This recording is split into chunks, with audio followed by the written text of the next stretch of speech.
Well, good morning, everybody. Happy weekend. How was your week? How did it go?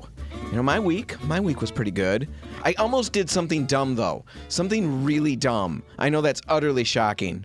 Utterly shocking. There's a lot of people out there who just can't really even fathom the words that just came out of my mouth. I almost did something dumb, and I'm still laughing about it and still surprised how close I came to actually doing it. I'm Dan Hansen, and you're listening to the RepcoLite Home Improvement Show, sponsored by Benjamin Moore.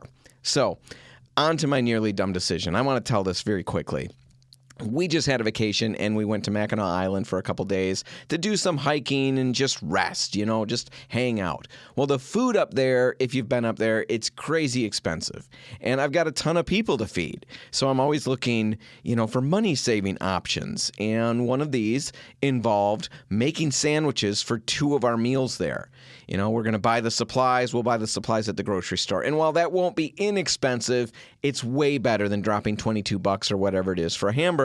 The kids like sandwiches, so they're cool with that. Well, anyway, as we were heading to church recently, thinking about vacation, I'm thinking about that and all the things I got to do. And as I'm doing that, thinking it all over, I see a flaw in my sandwich plan. We were going to need to buy mayo for the sandwiches because mayo is utterly essential for a sandwich. And, there's no way I'm going to do sandwiches without mayo. But mayo needs to be refrigerated. And since the hotel that we had up there didn't have a fridge in the room, we would have to buy another bottle for our second day of sandwiches. And I didn't like that idea at all. It seemed like money wasted, food wasted. Didn't like it. And then suddenly, as I'm driving to church, inspiration strikes. The clouds part, a beam of light, a shaft of light comes down, settles right on me, and inspiration. Bells go off, angels sing. And I remembered that long ago we had a cooler for our car. It held about 6 cans of pop. It plugged into the cigarette lighter, and it would stay cool. I wondered. I know we don't have that anymore, but I wonder if they make those little coolers with electrical plugs. Something I could bring into the hotel room, like my own mini, poor man's refrigerator. Well, since I was driving all of us to church, I quickly put the kids on the search. Do they make those things? Look, head to the internet, find me prices. And you know what? They do make those things. They're not inexpensive, but after some searching, one of the kids found one for $120. And I was just telling him to buy it when another kid asked me how much mayo costs. And that's when the light dawned. I nearly spent $120. I kid you not. Almost $120 so that I could not spend $4 extra on another tube of mayo or whatever on Mackinac Island. When the kids finally move out, man, I am afraid they're taking with them all of the common sense that I've got. Anyway, that's just a taste of the ridiculousness that goes on behind my eyes. And let's just get to the show. Today, I've got a full slate of good stuff. And, really, after that, I really can only imagine how excited all of you are to implement projects and ideas that I come up with. Yeah. Anyway, on the show, I'm going to be giving a review of an electric power washer that I recently purchased. Was it a ridiculous purchase, like the electric cooler I almost bought? Well, I'll fill you in, and I'll let you know whether you need this one or need to keep looking. I'm also going to be dishing out the George job for the week, cleaning your siding. Now, I've got a cleaner at RepcoLite that really takes the work out of it, and we're going to dig into all of that and more in just a little bit. But right now, it's time for the paint point. And for this one, I've got to go back about 13 years. And this memory came crashing back to me the other day, and I just had to tell it, especially since there's a great paint point connected to it.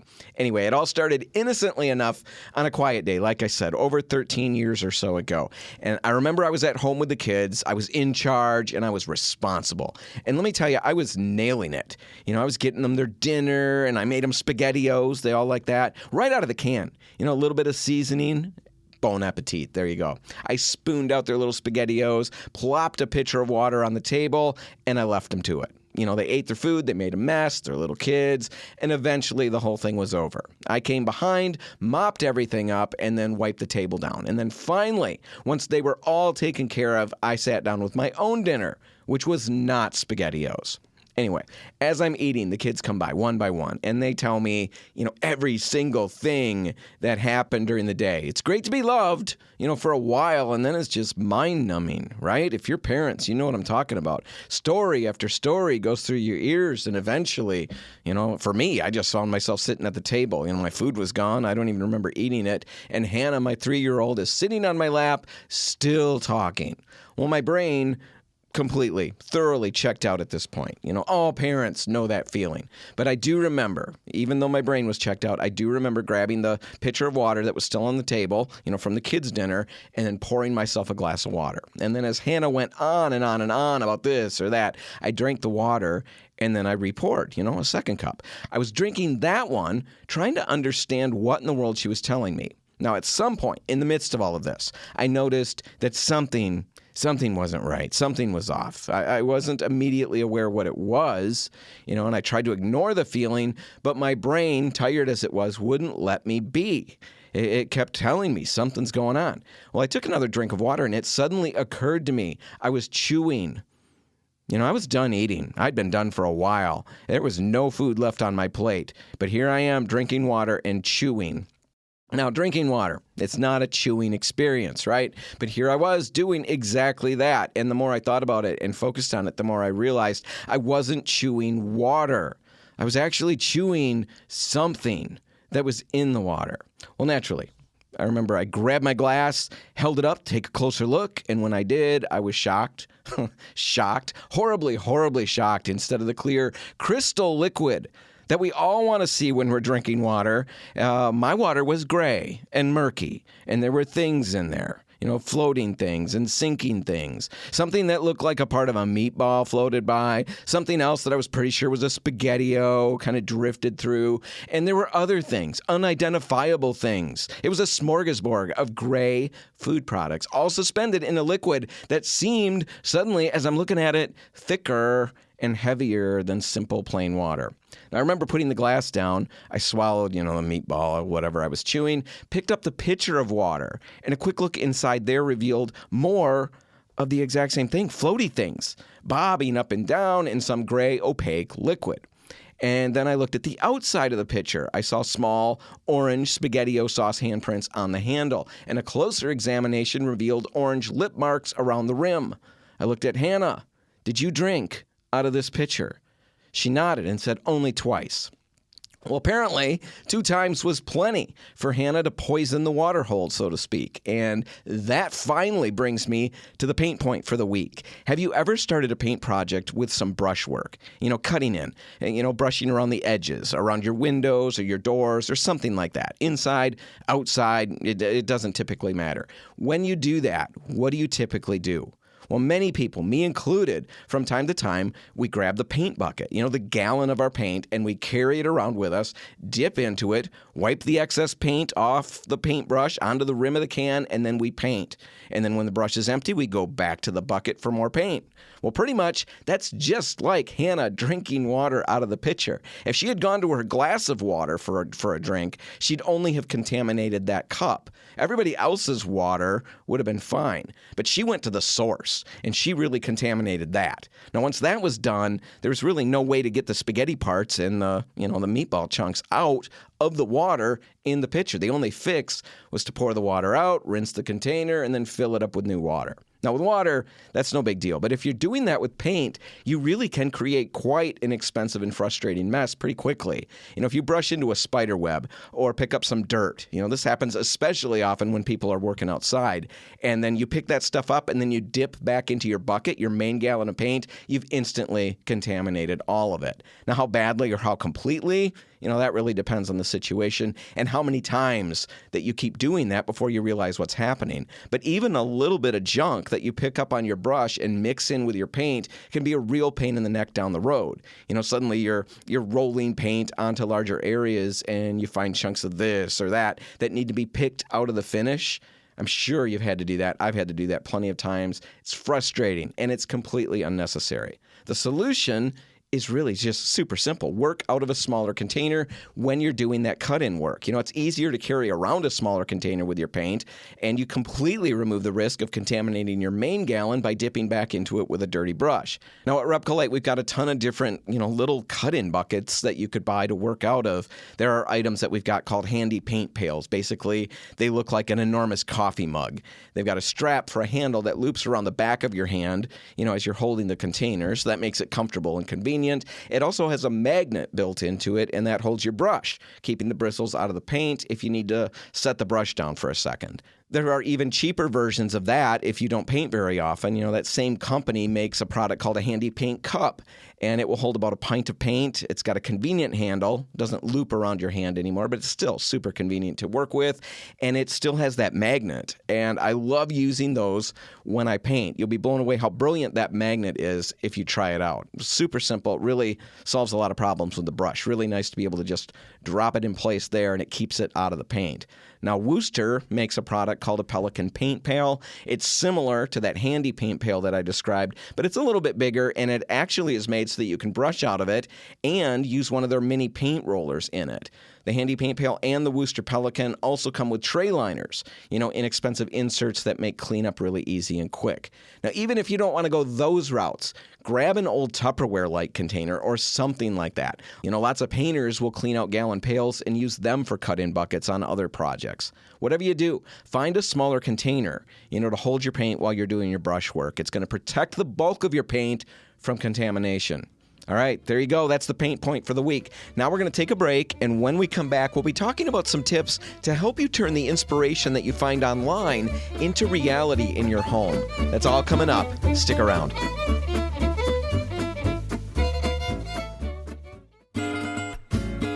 Okay, let's start this segment with a question. Have you ever done this? Years back, I was working on finishing an upstairs landing and a bedroom, probably 15 years ago or so. Anyway, I did everything right leading up to that project. I did a lot of research. I collected lots of inspiration photos of rooms and colors and spaces that really resonated with me, things I loved. I figured out what I wanted, everything from the type of the baseboards to the stain color for the wood floors to the paint colors for the walls. I figured it all out. I planned it all. I bought it all. And then I brought all of that fine-tuned vision to the space and put it to work. And in the end, I created one of the most ridiculous areas in the entire house. You're listening to the RepcoLite Home Improvement Show, sponsored by Benjamin Moore. And I don't have time on this segment to explain what went wrong in detail. But basically, while all of the colors and the ideas that I loved were good, they didn't fit my space. And just trying to stretch them over the bones that I had to work with didn't work. Because of scale and layout, everything just looked off, and it was really frustrating. Well, right now, I'm working on a kitchen, and I've learned a thing since that bedroom long ago, but I'm still struggling because everything I really love comes from pictures of kitchens that don't even come close to resembling mine. And so I'm afraid to jump in because I know I can have bad results. I had them with this other bedroom. I know I can have them here. And I'm also a little bit bummed because I find myself irritated about things I can't reasonably change. The overall layout of the kitchen, how many windows it has, how high the ceilings are, things like that. It's kind of a common struggle, so let's talk about some ways to take the inspiration that you find online or wherever you find it and then translate that into something that works in your space. Now, first step you've got to do in order to get here is you've got to start by finding, your aesthetic. Now, if you don't do it already, create an online place to store and then catalog all of the pictures and the ideas that inspire you. Pinterest is kind of old school, but it's really nice for creating dedicated digital boards for kitchens or bathrooms or whatever it is that interests you and then populating them as you browse around. So start there. Collect what inspires you and store it. That's the first step. The next step is the tougher part, and that's finding a way to make all of those inspirations that you found fit into your home the way it is. And this means keeping your budget and the realities of your space firmly in mind. And I guess the best way I've got to explain what I'm getting at here is to just walk through some examples. And I'm sure you're going to think of your own examples as I start going. But let's say, just for starters, that you find inspiration pictures of bathrooms with pristine ceramic tiled walls and a freestanding tub. And that freestanding tub, let's say that really, really resonates with you. But maybe your budget or your space doesn't allow you to remove the built-in bath that you've already got. Well, if that's the case, the tendency often is to get at least a little bit bummed, right? I mean, anything other than that super snazzy freestanding tub kind of seems boring, kind of seems like a letdown. But rather than slip slide into minor league despair, just spend some time analyzing what really draws you to the inspiration pictures that you did find. Maybe the tile in that picture plays a bigger role than you first assumed. You thought it was all the tub, but maybe the tile has something to do with it. Maybe that's part of what really wins you over in the first place. After all, no space that we look at or see anywhere stands in a vacuum. Every element that you encounter in a photo is enhanced by the rest of the elements in the space. In this bathroom that we're looking at, that we're imagining, your eye is drawn to the freestanding tub, but the tile could easily play a bigger role in your perception of the space than you think. What if you could pull that off in your bathroom? Or if you can't do the tile either, maybe budget doesn't allow that. What about just white paint? Is it the tile that you love, or is it first and foremost just the fact that the space feels bright? Maybe it feels bright and clean and airy, and that's what's drawing you in. You think it's the tile, you think it's the tub. And I'm sure it's all of those things. They all help. But maybe the core quality there, the core principle that's drawing you in is just the fact that it feels light, bright, clean, and airy. Basically you're looking for these core qualities for the parts of the picture that you love, and you're seeing if you can steal some of those elements and create something that gives you the same feel in your space in the budget that you've got for the project. Now, another example of this, if that didn't help. This one comes from a blog post that I ran into on a site called Room for Tuesday. Now, in that post, the author says you could find that you love the idea of a sliding library ladder in your kitchen. I need something like that in order to reach the middle and top shelves. But maybe you just love the look. Anyway, let's just say your kitchen doesn't have the room or the ceiling height for that ladder. Now, if that's the case, you've got to figure out what it is about the ladder that you love. Is it the wood tones that it brings to your space? Now, is it the way the ladder draws your eye upwards? It could be that. Maybe you just like the look of a ladder. Maybe you're a ladder person, and that really speaks to your soul. Whatever it is, figure out what about it works for you and see if you can bring that into your design. So maybe it's adding natural wood elements to your space. Maybe that scratches that itch. You don't have the ladder, but you've got that natural wood, and that's really what you were drawn to in the first place. Who knows? Maybe it's finding a ladder towel rack, or maybe even one of those hanging farmhouse ladder things above an island that you can use as a storage rack for cookware. Maybe there's a way to bring that into your space in a way that works. All right, let me throw one last example your way. You stumble upon a room with high ceilings, and instantly you love the feel that space has. Now, from that point on, that's all you see online that speaks to you. Have you ever been there?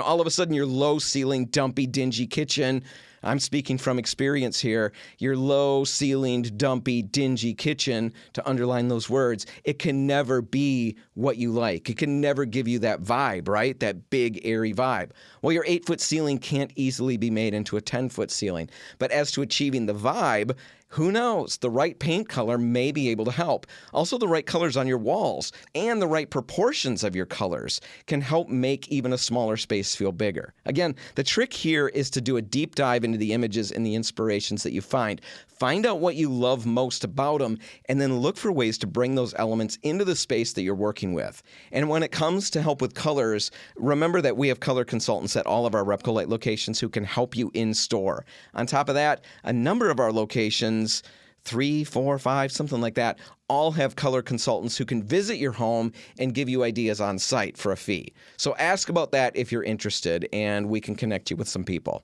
All right, there's more to say about this, but time is limited, so let's call it good for now and take a break. When we come back, I'll be talking about a great George job for the weekend. It's short, sweet, inexpensive, and packs a wallet. That's coming up next. Stick around.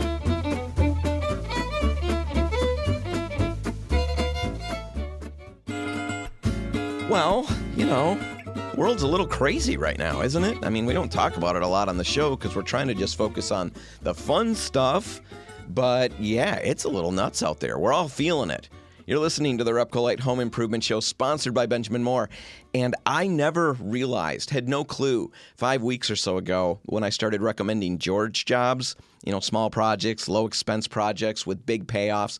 I never suspected how much these little projects were really going to be helping me personally. I knew that they'd give me something to talk about on the radio. I had no idea how much I would value them as the summer played out. Now, the point of these jobs was really just to take a tip from George Washington's playbook. And when he was overwhelmed by battlefield decisions and horrible losses during the Revolutionary War, George Washington found himself working through home projects in letter form. He'd work out details, paint colors, drapery colors, you name it. He'd work all of that out in letters and then send it back home to be implemented.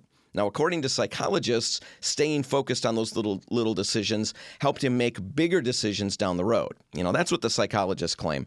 I also made the claim a month or so ago when I dug into this that I think he was just homesick and, he's away from home fighting what seems to be a losing battle with a ton on the line, and keeping his mind on home and keeping his energy focused on making it as great as it could be probably relieved a fair amount of anxiety. Well, for me, these little projects I've been talking about have been doing just that. They've been keeping me busy, occupying my time and my thoughts, and even when things outside are chaotic, nuts, crazy, I can still bring a little bit of order and control and sanity and peace to the world that I specifically live in, my house. Now, this week's project is just like the others. It's super simple, it's a low-cost investment, and there's a big potential payoff. It's cleaning your siding. Now, one of my favorite paint-related stories came about when a friend of mine wanted to sell his mom's house. Now, he knew the siding looked terrible, and he wanted to repaint it. But there were large areas, all over the place where there were big black patches of something on the siding. He had no idea what. And then a lot of other things going on. And just the whole thing looked really bad. He needed to repaint it, get it looking good again so he could put that for sale sign in the front yard. Anyway, he wanted me to come out, tell him what he needed to do to get it painted. Did he need to prime it? What special paint would he need? On and on and on. Well, I went out not knowing what to expect. And when I saw the house, it was like he said, it was pretty bad. But as I looked at it more closely, I realized it really wasn't that bad at all. The siding was vinyl, and all it looked like to me was that there was a lot of dirt and mildew and, who knows what else on it. I told him he probably didn't need to paint it at all, just needed to clean it. And he was skeptical, not sure that was going to pull it off and make it all look good again, but he bought a gallon or two of the cleaner that we sell called Joe Max, cleaned the house, and then called me later to let me know that had done it. Whole thing looked great. He was ready to sell. Now, your situation may not be that bad. You may know that your siding could use a cleaning, but it's not that terrible. But I'm betting that if you jump in and do it, you're going to be surprised at what a change it makes. And the whole thing is so simple. I just did it at my house, and here's what the project looks like, all the things that you'll need to do. Now, to set it up, my house is mostly brick, but there's an addition on the back that's vinyl. And that side of the house is under two enormous maple trees, and the siding there was dirty. Not bad, but dirty. It had mildew spots, tons of spider webs, and then all kinds of junk from the trees. And I know that sounds pretty bad, but it really didn't look that horrible. The color of the siding kind of hides the spider webs, and overall, when I first looked at it, I kind of figured, it'd be good to get it cleaned, but I didn't anticipate it becoming a folding chair and coffee project. And just to explain, I talked about this before, but I rate my projects. And the top of the rating scale, the gold letter, the gold standard, the top of the scale is called the folding chair and coffee project category. Now, a project attains that level of greatness, that level of awesomeness, when I find myself hauling a little chair that I've got with a cup of coffee around so that I can sit down and then just look at the work periodically. My driveway weed removal project from a few weeks ago, that was my most recent folding chair and coffee project. I didn't anticipate that washing the siding on the back of the house was going to be one. But it turns out, lo and behold, I was wrong. The siding was way filthier than I had originally thought, and that should not surprise me. Every single time I clean anything at home, I guess not every single time, 95% of the time when I clean something at home, I begin the project thinking, this isn't that bad. And by the time I'm 5 minutes into it, I feel like I'm living in a dumpster because everything turns out to be way filthier than I had originally thought it was. Well, same thing happened with the siding. And the minute I started rinsing it off, I knew I was going to be back later to look at it after it dried. because I knew this might be something that was going to meddle in my project, rating scale. And then once I came back and saw it after it was dry, I realized, yep, I was going to be back with my little chair and my little cup of coffee so I could just sit there and stare at it. And I can only imagine what my neighbors think when they see me doing this. The inside stuff, those projects, they don't see me do that ever, unless they're peeking, but I don't think they're peeking. But my outdoor projects, I know they see this. I know they see me do it, and I can only imagine what they think. When it was the driveway, I assume that maybe looked kind of normal when I'm sitting there with my chair. I've seen people do that, sitting in their driveways, watching cars go by. That looks kind of normal, so they probably didn't think that much of that. But when I was sitting in the backyard in a folding chair, facing the side of the house, the back of the house, sitting about 6 feet from the siding, just staring at it. Well, if you imagine that, that's pretty weird optics, even for me. And if they saw me doing that, I'm certain they questioned my sanity, or at least called people to the window so they could all watch me. Who knows? I could be a meme circling the internet by now. Anyway, the project turned out great, and if you want to have that kind of success, folding chair and coffee kind of success, here's how you do it. Now, you need to grab a container of Jomax House Cleaner, Jomax, Jomax House Cleaner. It's a concentrate. So you mix a little Jomax with some bleach and water, and then you put it in a little garden pump-up sprayer. The container provides you with the mix ratio, but basically it's about 80% water, 15% bleach, and then 5% Jomax. So that cleaner will go a long ways. Now, using a garden hose, you're going to liberally pre-wet all of your surrounding landscaping with clean water. Cover any delicate vegetation to prevent damage of any kind, and do all of this in sections. I probably don't need to say that. It's probably common sense, but don't pre-wet around the whole house or cover landscaping around the whole house. Just do it in an area and then clean the siding on that area, and then complete that process and then move on and pre-wet the next area, and so on. That way the water doesn't dry out, stays effective, and also that way you don't have coverings on your landscaping for lengthy periods of time. Anyway, pre-wet and cover any delicate vegetation, and then after mixing your Jomax in a little garden pump-up sprayer, spray that solution onto your siding and let it sit. Now, I left the Jomax on my house for about 5 to 7 minutes, exactly what the instructions say, and then I rinsed it off with a pressure washer. But you can certainly use a hose as well. A pressure washer, however, is going to give you a little more oomph. But if you don't have one, a hose will work just fine. Just make sure that you take your time, rinse the siding well with a lot of water, and then rinse the surrounding vegetation one more time as well, just to make sure that all the cleaner is removed from that area. Now, what's great about Jomax is that typically no scrubbing is required. I mean, you gotta love that. You spray it on, you let it sit, and then you rinse it off. Now, if you've got a heavy texture or a lot of built-up yuck on the house, it may take some light scrubbing and a couple applications to get it clean. But either way, for me, it was definitely not a labor-intensive project. My vinyl on the house, probably about a third of the house is vinyl. So I cleaned about that much of my house. It took about 30 minutes, something like that, to get all of that area clean. And yeah, barely broke a sweat. Well, that's not true. I sweat like a sailor. That doesn't make a lot of sense. But I sweat a lot. Let's just say that. So I was sweating.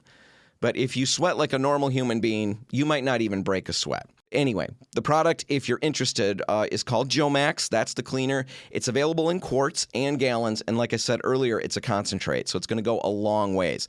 It's ideal for cleaning vinyl siding, aluminum siding, and more, so stop out at a RepcoLite near you and ask about it. Now, all right, that's the project for the week. If you're looking for a little sanity and control with all of the events spinning in the world around us, who knows? Maybe that's something to tackle. Get your mind off it and make your house look great. You'll be sitting out there with a folding chair and a cup of coffee, just soaking it all in. All right, we're going to take a break, and when we come back, I'm going to be doing a quick review on the power washer that I used for this project. I bought an electric power washer for this, and a couple other projects around the house, and I'll let you know what I thought of it and whether or not it's worth looking into for you. That's all just ahead. Stick around.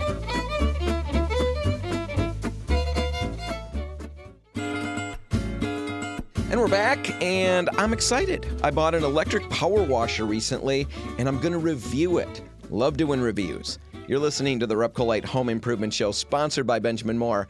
And a couple of weeks ago, I picked up a PowRyte electric power washer for $120. So PowRyte, P-O-W, capital R-Y-T-E, PowRyte electric pressure washer. I'll put links in the show notes so you can check it out. Now, to start with, let me just give you some basic details on the unit and then my initial thoughts, and then we're going to go deeper. All right, the PowRyte pressure washer I bought claims to be a 3,800 PSI pressure washer, and it claims that it's going to move 2.4 gallons of water per minute.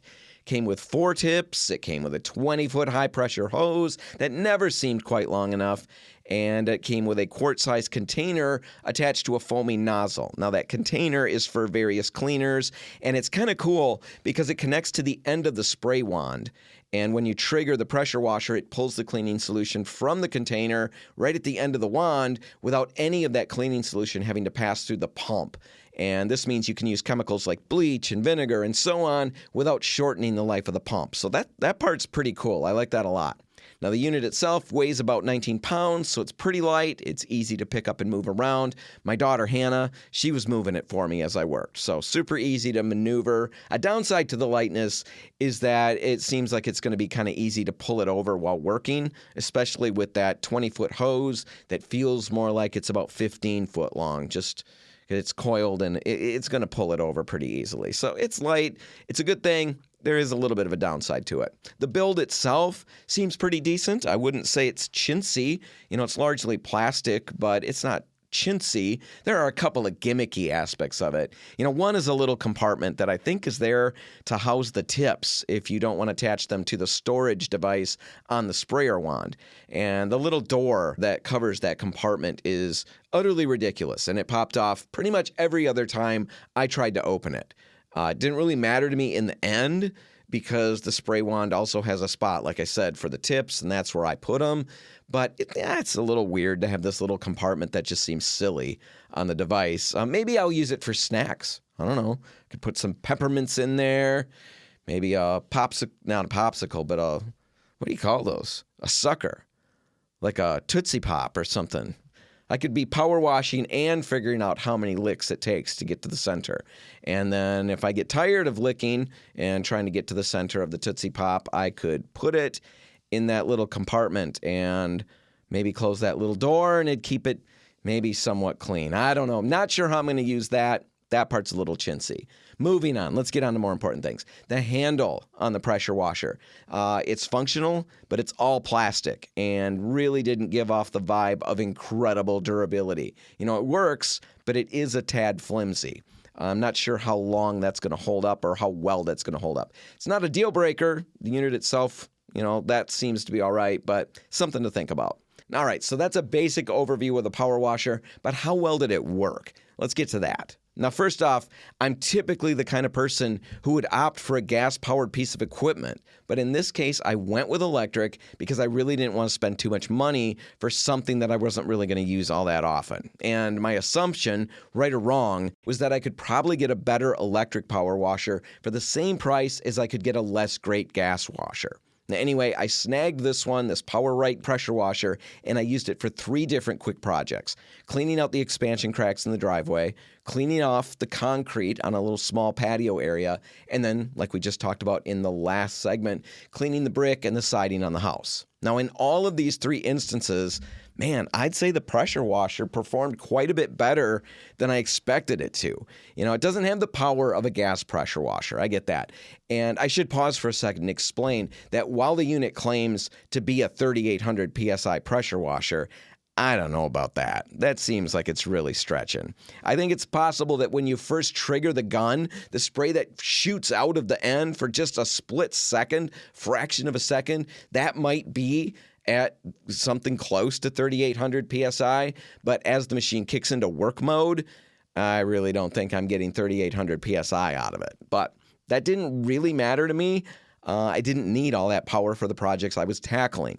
It certainly had adequate power to clean out the driveway cracks and to blast the patio clean. In fact, the patio, which had always looked clean to me, I talked about that in the last segment, but I've got so many things around the house that look clean to me until I actually start cleaning them. Well, that patio looked clean to me, and then all of a sudden I start hitting it with the power washer, and now it looks black in comparison to the white concrete that I'm exposing as I clean. And like I said last segment, that's a little depressing. Everything I think I have that's okay is actually pretty stinky. But as I was cleaning it, that cleaning process wasn't fast, but I have done that exact same thing before with a gas pressure washer that I rented, and I don't really think, I can't remember that there was any kind of big difference between the two in terms of speed or the quality of the cleaning. So seemed like it did just fine for those projects, and it worked really well for the siding, and like I just talked about. Now, the electric side of things, that was nice to work with in regards to the noise levels. It helped a lot. On a vacation day a while back, the kids and I were hanging out by a lake, and someone at one of the houses across the way was power washing his patio with a gas pressure washer. Now, he ran the thing for a crazy long time, a couple hours at least, and it was constant noise the whole time we were there. No big deal. It's his house. He's doing work that he wants to do. But, the bigger point that I'm trying to make is that it had to be crazy loud for him. Because even when he released the trigger on the gun, that gas pressure washer keeps going, and the noise was pretty constant.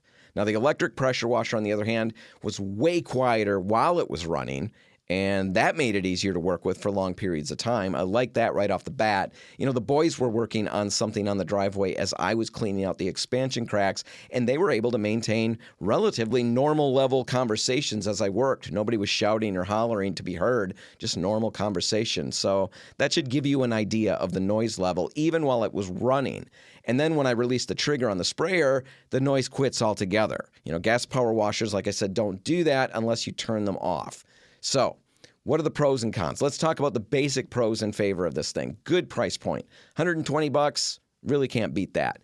Adequate power for all of the projects that I tackled so far. Lightweight and small, super easy to move, super easy to store. I like that a lot. And really, the quiet operation, that's a real pleasant pro, and there's no gas or oil to have to deal with. So a lot of pros. What about some potential downsides? Well, I don't feel it's going to last nearly as long, of course not, as a good gas power washer might. Though I have talked to a number of people who just aren't good at the maintenance on their gas power washers, and man, they find that they stop working after a while as well. But, all things being equal, I think a good electric power washer is not going to outlast a good gas power washer. So that's a potential con. Another con is that an electric power washer is never going to be as powerful or clean as fast as a good gas-powered unit generally will. So, wrapping all of this up, I want to go back a bit, and I mentioned earlier that I'm a gas-powered kind of a guy. I've got battery-powered, pieces of equipment, a few of them, an Eagle leaf blower, things like that. But when it comes to bigger things, I generally tend to snub electric equipment. And these electric power washers, I have just assumed for the last, I don't know how many years, that they're a waste of money and that they're going to underperform on a ridiculous level. Now, I've only had this thing for a couple of weeks, and I've got no idea how long it's going to last, in the grand scheme of things. But at this point, I'm a little frustrated with myself that I didn't give it a try, a long time ago. And here are just a couple reasons, and then we'll wrap all this up. First off, with the power washer in the garage, I'm suddenly on my own timetable. I've rented gas-powered units before, but while they work really well, I'm always on the clock. I've got a day or I've got 4 hours or whatever that rental window is. I've got that time to get my project done. And every time I've rented one and started working with it, I'm looking around and I'm seeing 3 or 4 other things that I could be using it to accomplish, but I just don't have the time before I've got to return it. Well, now I've got this power washer in the garage and I can work as much or as little as I want. So I love that. Second, and I hinted at it just now with all the things I just said, but having this inexpensive power washer lets me tackle a number of projects that I just never really could do adequately or easily before. Cleaning the siding can be done with just a hose and a cleaner, but a power washer really makes it easier and it definitely makes it more fun. And I think the fun factor is kind of important here. It moves you through more projects when they're fun. Cleaning the patios, keeping the driveway decent, washing cars. Those are just a few projects right off the bat that I'm thinking of, and I know I'm going to run into new ones all the time. And then having that power washer is going to mean that I'm going to see those projects as opportunities where I can use it, especially if it's fun, rather than as projects that I need to, figure out how to best tackle down the road. So, bottom line, I think it's a great tool as long as you understand completely what it is. It's not the top-of-the-line commercial-grade power washer that's going to blast through everything. But if you're on the fence about electric power washers, I think it's time to jump in. And if you're looking for a specific model to try, I think the PowRyte pressure washer is really worth a look. I'll put links in the show notes if you want to check it out. All right, that's all the time we've got. We're going to have to wrap this one up. Whatever you do today, make sure paint's a part of it. Have a great weekend, everybody, and I'll see you next week. I'm Dan Hansen. Thanks for listening.